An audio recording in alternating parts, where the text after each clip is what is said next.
प्यारे बच्चों, आज हम फल शब्द का शब्द रूप सीखेंगे। फल एक अकारांत नपुंसकलिंग शब्द है।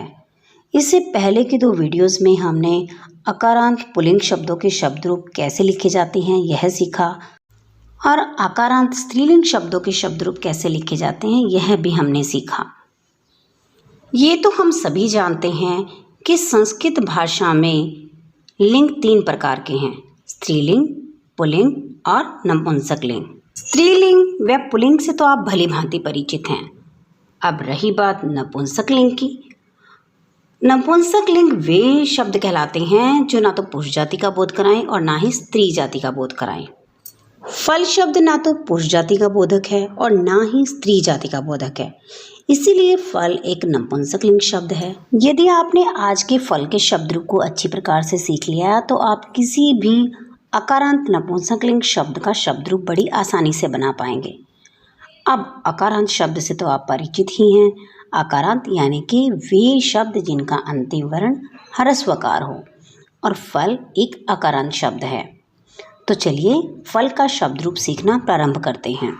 सबसे पहले सबसे ऊपर लिखेंगे विभक्ति, एक वचन, द्विवचन व बहुवचन, और विभक्ति के नीचे लिखेंगे प्रथमा, द्वितीया, तृतीया, चतुर्थी, पंचमी, षष्ठी, सप्तमी व संबोधन।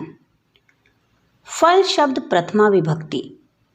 प्रथमा विभक्ति एक वचन में होगा फलम, और द्विवचन में होगा फले, और बहुवचन में होगा फलानि।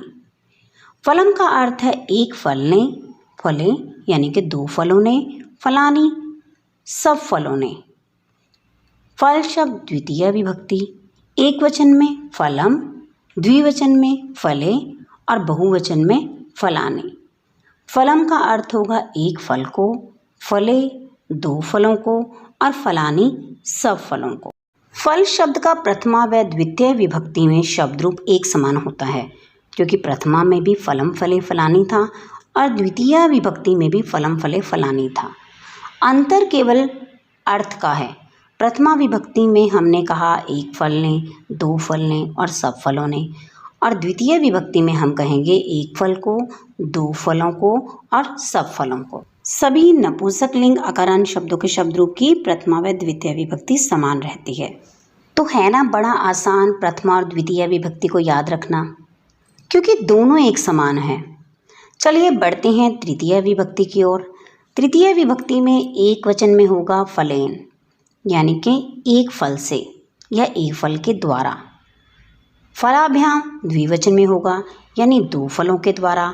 फलैहि यानी कि बहुत सारे फलों के द्वारा। चतुर्थी विभक्ति एक वचन में होगा फलाया, यानी कि एक फल के लिए। द्विवचन में होगा फलाभ्याम 2 फलों के लिए, और बहुवचन में होगा फलेभ्यः, यानी कि बहुत सारे फलों के लिए। पंचमी विभक्ति एक वचन में होगा फलात् एक फल से, और द्विवचन में होगा फलाभ्याम 2 फलों से, और बहुवचन में होगा फलेभ्यः सब फलों से। षष्ठी विभक्ति एक वचन में होगा फलस्य एक फल का, और द्विवचन में होगा फलयोः 2 फलों का, और बहुवचन में होगा फलानाम सब फलों का।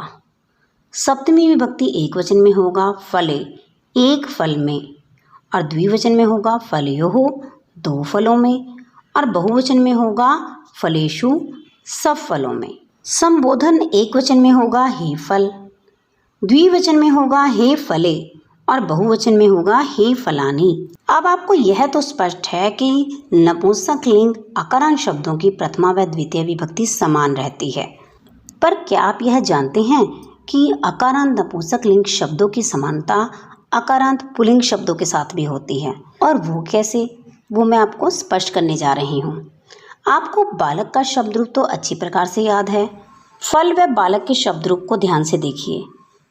प्रथमा और द्वितीय विभक्ति को छोड़ दीजिए, क्योंकि प्रथमा विभक्ति तो आपको फल की याद हो ही गई है, क्योंकि दोनों समान चलती हैं। अब फल शब्द रूप का संबोधन देखिए। फल शब्द रूप का संबोधन लगभग प्रथमा विभक्ति के समान ही है, केवल हे शब्द हमने आगे लगाया है और अंत में संबोधन का चिन्ह।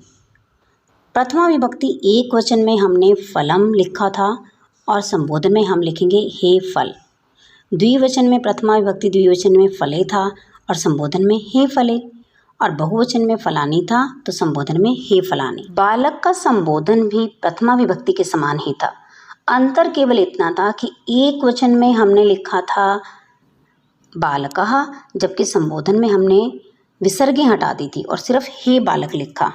द्विवचन में बालकौ था तो हमने लिखा था हे बालकौ, और बहुवचन में बालकः था तो हमने संबोधन में लिखा था हे बालकाः।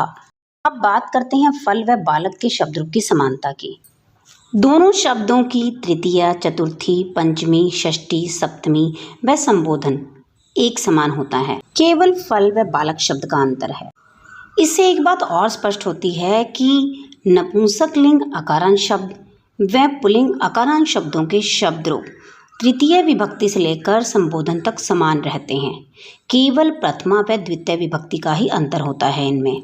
यदि एग्जाम में फल के अतिरिक्त कोई और शब्द रूप आ जाए नपुंसक लिंग का, तो आप उसे कैसे लिखेंगे? तो चलिए समझते हैं उदाहरण के माध्यम से। मान लीजिए आपके एग्जाम में फल के शब्द रूप के स्थान पर पत्र का शब्द रूप आ गया, तब आप कैसे लिखेंगे? सबसे पहले तो आप जहाँ जहाँ फल शब्द है उसके स्थान पर पत्र शब्द लिख देंगे, और उसके अतिरिक्त एक और अंतर रहेगा कि फल शब्द में जहाँ जहाँ न वर्ण का प्रयोग हुआ है, पत्र शब्द में न के स्थान पर ण का प्रयोग होगा। और ऐसा इसलिए है क्योंकि पत्र शब्द में र वर्ण है, और ये बात मैंने आपको पहली 2 वीडियोज़ में भी स्पष्ट की थी शब्द रूप वाली में, कि जिन शब्दों में र वर्ण होता है उनमें न के स्थान पर ण का प्रयोग होता है। बाकी संपूर्ण शब्द रूप एक समान रहेगा, केवल फल व पत्र शब्द का ही अंतर होगा। प्यारे बच्चों, आशा करती हूँ कि अब आप किसी भी अकारांत नपुंसक लिंग शब्द रूप को बड़ी आसानी से लिख पाएंगे। जल्द मिलेंगे एक और नई वीडियो में एक और नए टॉपिक के साथ। तब तक के लिए take care and bye bye.